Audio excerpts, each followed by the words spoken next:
Salut à tous et bienvenue sur AZ237. Gus était en train de s'installer pour une journée de pêche quand il remarqua quelque chose d'inhabituel flottant dans l'eau. Après des années passées sur son bateau, il connaissait ces eaux comme le fond de sa poche. Il tendit la main et la tira hors de l'eau. De toutes ces années, il n'avait jamais rien vu de tel. C'était une poupée en porcelaine et elle avait l'air si réaliste. Regardons son histoire. Mais avant de commencer, j'aimerais vous rappeler qu'après avoir regardé cette vidéo, vous pouvez faire un tour sur notre chaîne pour découvrir de nombreuses histoires à la fois incroyables, intéressantes et émouvantes. Et n'oubliez pas de vous abonner à la chaîne et d'activer la cloche de notification si vous êtes nouveau parmi nous. Tout ce que Jessica White et son partenaire Josh voulaient, c'était de bonnes vacances. Après quelques recherches et un peu de planification, ils trouvèrent l'endroit idéal pour se détendre, la colonie de vacances Murphy's Holiday Camp, située à Matata, en Nouvelle-Zélande. Jessica avait hâte de se plonger les pieds dans le sable chaud. Elle mourait d'envie de sentir la brise de l'océan dans ses cheveux et de respirer le parfum de l'océan. Mais surtout, elle avait hâte de créer de merveilleux souvenirs avec son partenaire et son bébé de 19 mois. Mais elle ne savait pas à l'époque que les souvenirs de la plage la hanteraient pour le reste de sa vie. À mesure que le jour de leurs vacances approchait, l'attente devenait de plus en plus grande. Même le petit Malaki, le bambin, pouvait sentir l'excitation dans l'air. Jessica était dans un étourdissement de rêverie, s'imaginant se détendre au soleil et tremper ses pieds dans l'eau. Elle faisait des petits châteaux de sable avec Malaki et s'allongeait près du feu du soir avec son amoureux. Le jour tant attendu arriva. Tout était prêt et parfait. Ils arrivèrent au camping sans aucun problème sur la route. Josh commença à monter la tente. Jessica et Malaki lui donnaient un coup de main. Tout fut prêt en quelques instants. Il ne restait plus qu'à profiter de la belle plage. Josh décida de mettre ses compétences en matière de pêche à l'épreuve. Il sortit son fil de pêche, le mit à l'eau et attendit. Jessica s'était allongée et se détendait. Mais la pêche était une tâche bien trop ennuyeuse pour le petit Malaki et il n'était certainement pas d'humeur à s'allonger comme maman. Il voulait de l'aventure. Il se trouvait dans un endroit étrange de sable et d'eau et son petit esprit curieux voulait l'explorer. Il ne pouvait pas s'empêcher de fixer l'océan. Il était fasciné par les vagues qui s'écrasaient les unes sur les autres. La lumière du soleil qui scintillait sur les vagues les rendait encore plus jolies. Son petit esprit bourdonnait de questions. Cette eau est tellement différente de celle de la maison. Jessica et Josh ne tardèrent pas à remarquer la fascination de leur bébé pour l'océan. Oh non, pas du tout. Jessica se mit à rire en éloignant Malaki des vagues pour la 100e fois. Peu importe le nombre de fois qu'elle le traînait, il trouvait toujours un moyen de ramper vers les vagues. Il riait de joie en découvrant un nouveau passe-temps, celui de creuser des trous sur la plage. Il enfonçait ses petits doigts dans le sable et faisait sortir de petits éclats de rire. Jessica regardait son petit garçon avec tout l'amour que le cœur d'une mère peut ressentir. Bientôt, il était temps de se coucher. Mais Malaki n'était pas prêt à quitter la plage. Il donnait des coups de pied, criait et faisait des histoires comme le font les petits enfants quand ils veulent continuer à jouer. Mais finalement, l'épuisement prit le dessus sur le petit Malaki et ses paupières commencèrent à s'alourdir. Jessica coucha son précieux petit garçon et rejoignit Josh sur la plage. Ce dernier alluma un feu et le couple s'enfonça dans des conversations langoureuses. Ils avaient passé leur temps dehors à regarder les étoiles dans le ciel.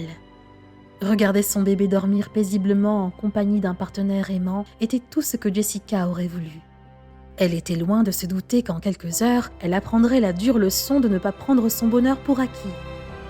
Alors que la nuit s'assombrissait et que le feu brûlait à ras-bord, Jessica et Josh étaient de plus en plus fatigués. Ils se glissèrent dans la tente et tombèrent dans un sommeil réparateur, avec leur petit garçon couché entre eux. Et c'est la dernière chose dont Jessica se souvient, de s'être endormie avec sa merveilleuse famille. Mais la nuit était loin d'être terminée. Le petit Malaki se réveilla au milieu de la nuit, après une bonne sieste, et regarda ses parents qui dormaient paisiblement. Mais il était d'humeur à vivre des aventures à la plage. Ses petites mains s'agrippèrent à la fermeture éclair de la tente, et il réussit à l'ouvrir. Tranquillement, il se glissa dans la nuit. C'était le moment de s'amuser. Il allait explorer cette eau étrange dont maman le traînait toujours à l'écart. Gus Hutt était un lève-tôt. Rien de tel qu'un coin de pêche le matin.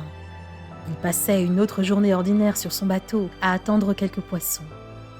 Il décida de se rapprocher un peu plus du camping ce jour-là.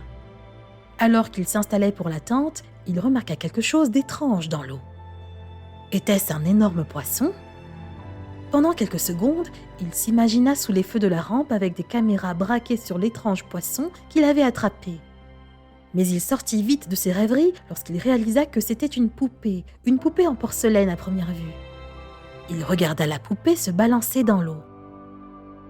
Elle appartenait peut-être à quelqu'un dans le camping.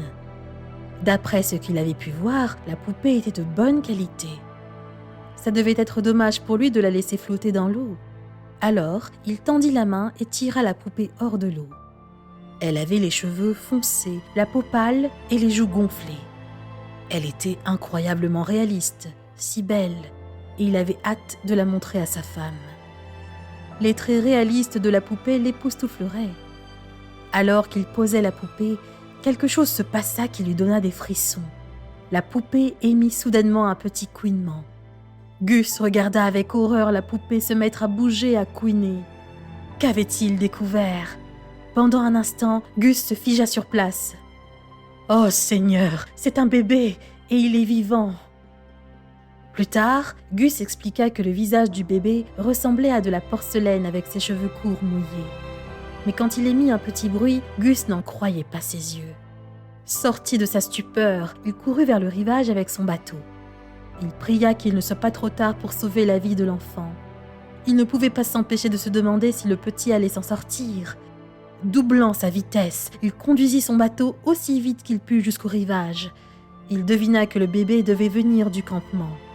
En se rendant sur place, il fut soulagé de constater que le bébé montrait déjà des signes de rétablissement.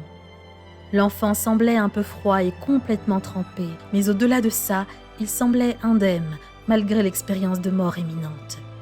Il appela sa femme et ils cherchèrent les parents du bébé. Heureusement, il n'y avait qu'un seul couple sur le camping qui avait un petit garçon et il ne fallut pas longtemps pour les trouver. Jessica dormait profondément. Les aventures de la veille l'avaient épuisée au point où elle était inconsciente du chaos qui régnait à l'extérieur. Soudain, elle fut réveillée par le bruit de leur tente qui tremblait fortement pendant que quelqu'un criait dehors. Pendant un instant, elle croyait rêver. Elle réveilla Josh et ouvrit la tente pour se retrouver face à une femme âgée. « Avez-vous un jeune fils ?» lui demanda-t-elle à bout de souffle. Les yeux de Jessica s'envolèrent vers la tente pour chercher son petit garçon. Oh mon Dieu, Malachi avait disparu. Où était-il ? Jessica paniqua, son cœur battait la chamade. Les mots suivants de la femme arrêtèrent son cœur. « Nous venons de sortir un bébé de la mer !» Jessica cria d'horreur en imaginant le pire. Sortant de la tente avec Josh, Jessica suivit la femme jusqu'au bureau du camping. Elle chercha frénétiquement son bébé et le trouva en sécurité, coucouné dans une serviette, niché dans les bras du propriétaire du camp. Son petit visage était violet et rougissait alors qu'il poussait un faible cri. Pendant que Jessica faisait rebondir son précieux bébé sur ses genoux pour l'empêcher de s'endormir, son esprit continuait d'errer vers des endroits sombres. Et si je ne tenais pas un bébé en bonne santé et qui respire en ce moment ? Peu après, les services d'urgence et les pompiers volontaires de Matata arrivèrent. C'était un miracle. À part avoir ingurgité beaucoup d'eau de mer, Malachi allait parfaitement bien. Elle prit son bébé dans ses bras, le musela et lui demanda « Pourquoi es-tu allé nager ?» Le petit Malachi, effronté, fixa sa mère de son grand œil pétillant et laissa échapper un rire gargouillant. Jessica le serra dans ses bras. Dieu merci, il allait bien. Jessica et Josh remercièrent Gus et sa femme encore et encore. C'est par pure chance que Gus pêchait plus près du camping ce jour-là. Il flottait à un rythme soutenu dans l'eau. Si je n'avais pas été là, ou si j'y étais allé 1 minute plus tard, je ne l'aurais pas vu, expliqua Gus plus tard. Il a eu beaucoup de chance, mais en fait, il ne devait pas y laisser sa vie. Ce n'était pas son heure. Bientôt, l'histoire commença à se répandre et Jessica reçut des réponses mitigées. Certaines personnes pensaient que c'était un miracle et étaient heureuses que le bébé soit sain et sauf. Mais beaucoup de gens ont blâmé le couple pour leur insouciance, disant qu'ils auraient dû accorder une meilleure attention à leur enfant. Dans un blog, Jessica répondit « Je suis sûre que les autres nous jugeront, mais je vais continuer à partager notre histoire pour encourager les parents à être prudents lorsqu'ils sont près de l'eau avec de jeunes enfants. » Quelle est votre opinion au sujet de cette histoire? Dites-le nous dans les commentaires. Si vous avez aimé cette vidéo, alors cliquez sur le bouton j'aime et partagez-la autour de vous. À très bientôt sur AZ237.